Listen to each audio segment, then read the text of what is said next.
কি হৈছে তোমালোকৰ কিবা হাল্লা শুনা পোৱা যেন পালো মই মৰম গজব বেজতি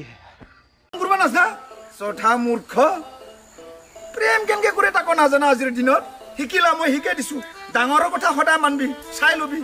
হাতখন এনেকা আনিবি আনি কেনে এনেকা দিবি চাইছা আৰু এনেকা बड़ा हरामी हो बेटा দিবি কেনেকে দাদা এই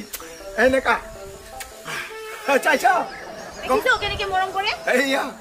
শিকি ললি না কালিও আহিবি কালি শিকাই দিম হা গম পাইছা না থ্যাংক ইউ দাদা ধন্যবাদ চাই লও আরেকবার এইয়া দেখিছা মৰম কৰিবি কালি আহিবি কালি শিকাই দিম ৰামাজি আজি কাৰবা মুখ চাই আছিলো বেলেগৰ গাৰ্লফ্ৰেন্ডকে চুমা খাব বোলো আয়া আজি দিন ভাল আছিল মোৰ আৰু যদি এনেকা ভিঙৰা ভিঙৰি লগ পাই যাওঁ আৰু খাব বোলো আয়া